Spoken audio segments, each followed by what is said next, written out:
So we're here to talk about internships and action report in this brave new virtual world that we have.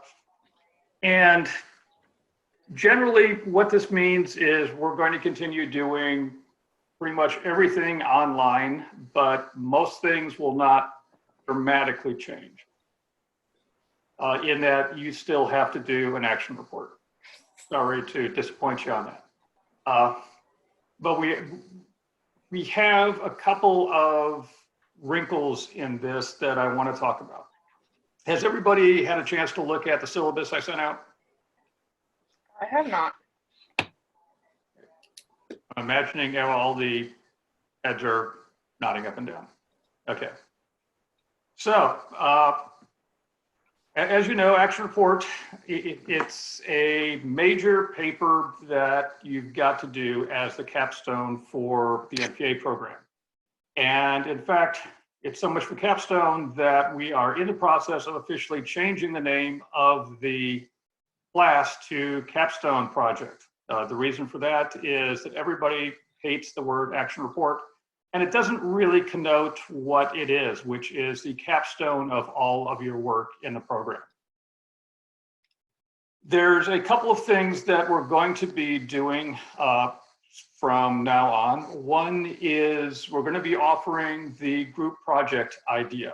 This is something we've been kicking around for a while. A lot of other MPA programs are doing this, and it reflects the fact that a lot of work in the professional field is being done by teams rather than just individual people doing that. And also it's a way of getting the school to work more collaboratively with the organizations in town that need our help. And if you look at the advantages of that, nationally, a lot of programs report that students who are doing those things get nice things like job offers from the organizations that they're working with, because it gives them a chance to go and talk to the people, show their value for them, and produce something that is having a practical impact on the ground. So I know that several people have expressed an interest in doing that. I think that we are going to have two options for this. We're still negotiating them to some extent. Those of you who are in my performance management class have a good idea what these are going to be. One of them will be continuing to work with the Leon County Human Services Partnership as they are trying to improve and strengthen the way that they allocate money. There's a lot of issues in there. The teams that are working on that general issue in performance management are addressing some of them, but there's more of them. So the group that will tackle that, we will have a specific agenda for that project. We are still working with the partnership and the city and the county to define that, so I can't tell you exactly what that's going to be yet, but we should know that probably within a week or so. The second group project is what was going to be case 3 for the performance management class. It is doing an assessment of the Florida Department of Health's overall performance management system and what's working well and what isn't. They're very interested in continuing to strengthen that. They're doing a lot of things pretty well. There's some gaps in it, and this would be a great opportunity to look at an organization which is trying to do the right things and point out where they can strengthen their operations on that. I would like to get the folks who are interested in a group project to send me an email saying which of those two things you are more interested in doing. I think right now we've got 5, possibly 6 students who are interested in the group project. That will be enough to staff both teams. There's no way that we can put 5 people on one of these, so we're going to have to split that up. So that is where we are on that. The second thing is that as I take over action report, I want to make some changes in the emphasis of that report.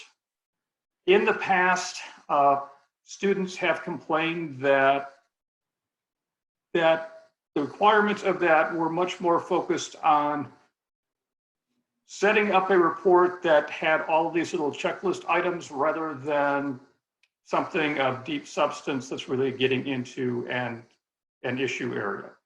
I'm going to be more interested in the analysis that's being done than was emphasized in the past. One of the things that, if you've heard about Action Report, that a lot of students sort of fell into was the idea that you're going to come up with 3 policy options, and then you're going to rank them on a scale of 1 to 3 on administrative feasibility, fiscal implications, and sort of political feasibility. And the one that gets the highest score is the one you recommend. In reality, nobody does policy analysis that way, because choices among alternatives are based on usual choices among values.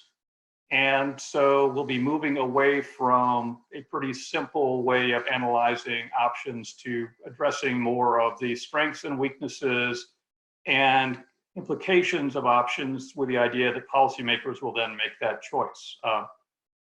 And I will have more information on that as we move forward. The other couple of things that I'm going to be emphasizing in Action Report, and for those of you who have had one of my classes, this will be familiar to you. I want it to be something that we can give to policymakers that really helps them. I am interested in something that is written at a professional level, and something that provides enough understanding to the reader that they really can understand what we're looking at and what the options are, and then the strengths and weaknesses of those options. So anybody have any questions about that emphasis? So what's coming up in Action Report will be in 2 weeks. I would like to have you flesh out your project idea and come up with a couple of pages that has more information than the paragraph you sent me already. And that is outlined in more detail in the syllabus that I sent out. The key is going to be for you to have a good idea of what that's going to be and your research design in place before the end of this term. Because what you're going to find is the summer moves along fairly quickly.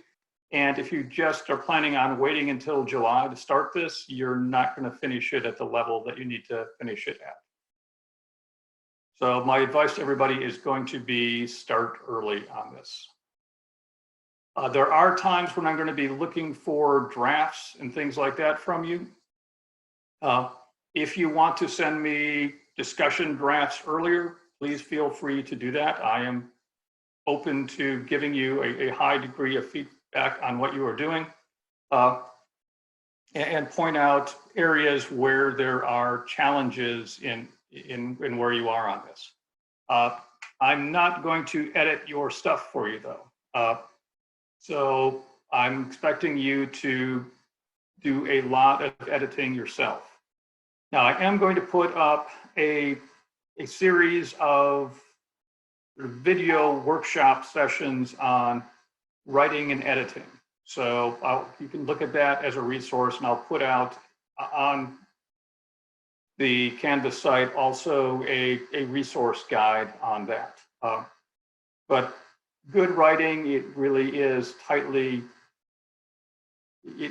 structured with things like charge paragraphs and strong topic sentences and unity of paragraph. And I'll cover all of that in those lectures and in the handout that goes along with it. So you just keep in mind that we're going to produce something that everybody's going to be proud of.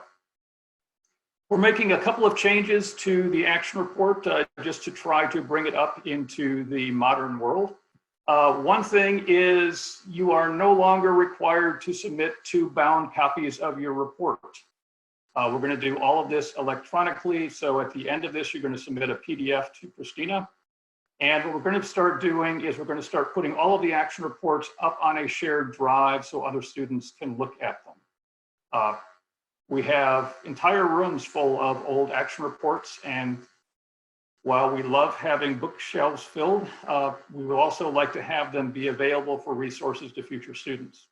Now, if you're planning on doing anything which is incredibly hush-hush, which occasionally students have done, particularly international students who are writing about things like corruption in their home countries that they're planning on going back to, then we can have a discussion on your action report should not be in the public sphere because it could get you in trouble when you go back somewhere else to do it. Those tend to be pretty few and far between, but just be aware that we are planning on putting action reports up online, and we can make them anonymous, take your name off of them in the future. The cool thing is that 10 years down the road, you could click on that and read your action report, and that'll be something that you can tell your kids about, so it'll be great. And then we have a few other administrative things, just trying to make sure that as you're moving along an action report, which is typically the last thing that you do for your degree, that we're making sure that you're doing all the things you need to do to have graduation clearance. So some of that is things that we're doing to remind you to talk to Christina about things. So at the end of the day, all your paperwork's in order, your graduation is set up, and all those good things are happening. You can either send a chat message or... I was typing that I started grad clearances. Everybody should try to find a time to meet with me so I can send it to you and we can discuss it. As far as working with partners, is it the same amount of requirements as if you're working by yourself? Yes, I mean, if 3 people are working on it, then I'm going to expect it to be 3 times as awesome.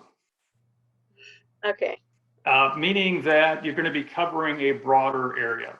It will still be working with 3 other people does not mean that you're going to do a third of the work of a regular action report. Okay. But it will be something that's going to be very applied. Yep. When should we get permission to sign up for the action report class on the Student Central? Before April 24th. Registration closes on April 24th. Okay, and at what step in the process will we get that permission? Like once we have the proposal approved, or? Dr. VanLandingham answer that, I guess, whenever he wants to require of you guys. Yeah, just basically, as soon as you send me in the stuff for April 24, then I will give you clearance to get in here. So. Okay, all right, thank you. Yeah, so on my end is just the grad clearance, just to make sure you know where you're standing. I mean, it doesn't have to be your last class, but generally it is in your last semester, but you should have at least your core classes completed before you can sign up for it. But it's just nice for you guys to know that this may or may not be your last term, because I've had people come to the end and it's like, you have one more. Good luck. Yeah. I would advise you to talk to Christina early just to make sure that you're where you think you are. Some of the stuff that's hit people up in the past was an internship waiver that wasn't recorded, or a class that somehow didn't transfer, or things like that. We don't want you to be in the position that students have been in the past, which is they've already invited their family to come to graduation, and oh my God, you're probably not going to graduate. So that is always a tragic situation. So be prepared early. I have a question. Do you want us to go ahead and send you the names of the persons we want to be in the group with before the proposal, or do you want us to send them simultaneously? Simultaneously is fine, yeah. Okay. Yeah. I cannot guarantee that if you've got 5 people who all want to work on Leon County and only one person wants to work on Department of Health, then someone's going to have to volunteer or get volunteered.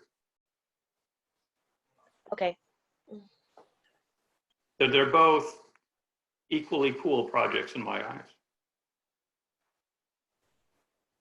So generally, anytime that you feel stuck or anything, shoot me emails and we can set up Zoom meetings to discuss your progress. And for those, generally it'd be helpful if you send me a draft of where you are so that we have something to talk about. But I want to give you all of the mentoring that you feel that you need as we're moving forward on this. So I may Zoom a call away.